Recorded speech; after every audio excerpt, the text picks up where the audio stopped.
everyone, welcome back to my channel. So today I haven't done anything to my face or my hair. I've gotten changed and I'm ready. Because today I'm going to be hitting two birds with one stone because I have a driving lesson soon and I need to get ready for that. And I also needed to film a video, so I was like, hey, once again, two birds with one stone. Let's do a get ready with me, plus a little rant about something which has been kind of not bothering me, but annoys me. So, you know, we're gonna be getting a little bit shady, a little bit, shady, spilling the tea, I don't know. Do you know, that makes me cringe saying that in real life actually. I will not be saying that again. Because I don't want to, you know, interrupt myself whilst I'm speaking. All the products which I use will be in the description, so if at one point I do use something and you're like, hey, what is that? I want that.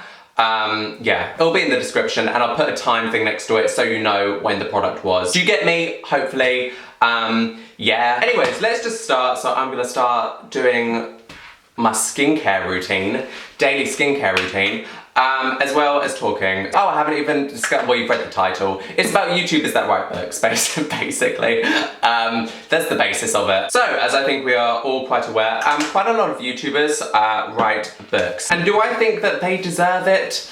I'm gonna be honest, no. So, I'm not saying that all YouTubers that write books do not deserve their book deals or do not deserve the success of their books. For example, John Green.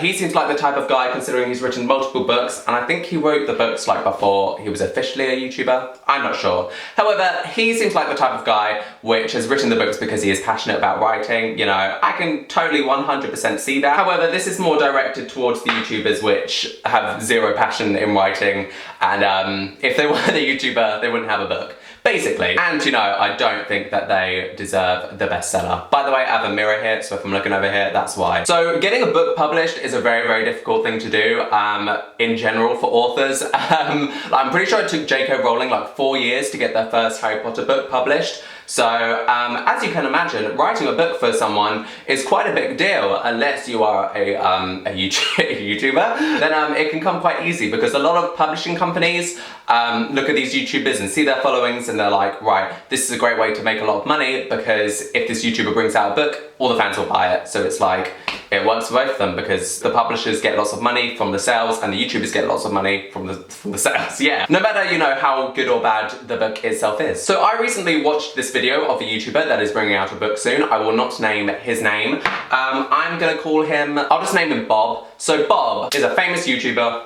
with millions of subscribers, who I'm pretty sure everyone watching this probably knows. I used to love him, I don't really watch him anymore though. However, he recently uploaded a video announcing his new book. I'm pretty sure it's his second book. He announced it, it's, yeah, a book. But during the video as well, they were talking about how they already wanted the book to be it was either on the New York Times bestsellers list or #1 bestseller, and they wanted it to be a movie. And the book's not even come out yet, they're already talking about it becoming like a movie. And I just think it's so it's just almost like a stab in the back for people that actually want to write and sort of like become authors, like myself for example, that they haven't even like written the book yet, and they're already thinking about it, you know, becoming a movie. Because at the end of the day, it doesn't really matter how good the book itself is. What matters is how many fans they have, basically. And I just think that's so sad. Like, I'm sure a lot of people watching this probably just think, oh, George, you're just, you know, jealous, you're just this, that, whatever.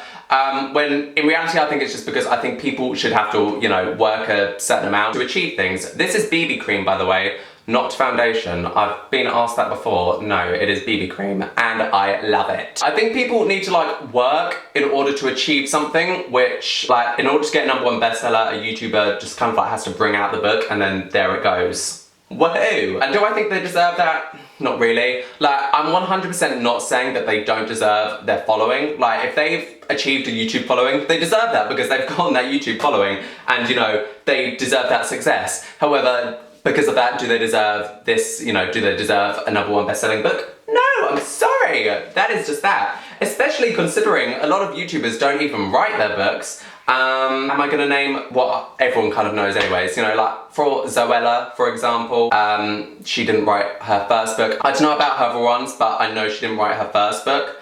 That was ghostwritten. If you don't know what ghostwriting is, it's basically where someone else writes a book for you and then no one ever has to know. Like, you're gonna release a book, put your name on the front cover, and then people will buy it because of the name when you didn't actually write it. So basically, yeah, Zoilla's first book, Girl Online, I believe, that was ghostwritten. She sold more than J.K. Rowling did, like, I think, something like that. I don't know. I know there was something to do with J.K. Rowling. The only reason we know that Zoilla's book got ghostwritten is because that got like announced or something. She didn't want that in the world to be known. And I do feel sorry for Zoe because, trust me, she seems like an absolutely lovely person. Like, I love Zoe.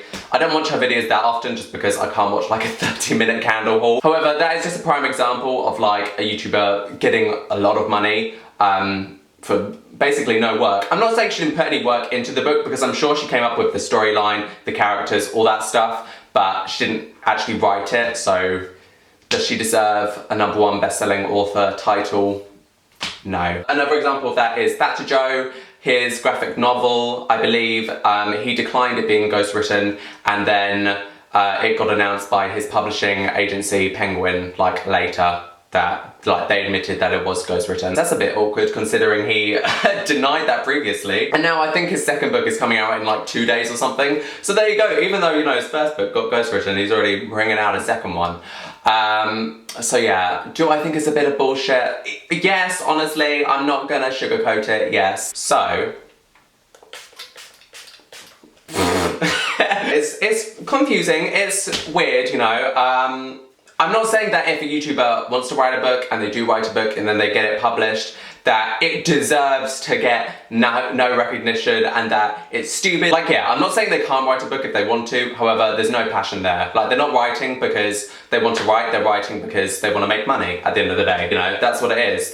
No fans will buy the book, so, in a kind of weird way, they're almost like using fans, like, do you know what I mean? And then with the book, they can go on book tours and then they can sell money from that. They know at the end of the day, whatever they put out, fans will buy it. So, you know, if you want to buy it, go ahead. But I wouldn't recommend it. Actually, no, I bought Conor Frantis' book, actually. That is a good point. And I read his book, and do you know what? I enjoyed it. I thought it was alright. So, at the end of the day, I am kind of a hypocrite.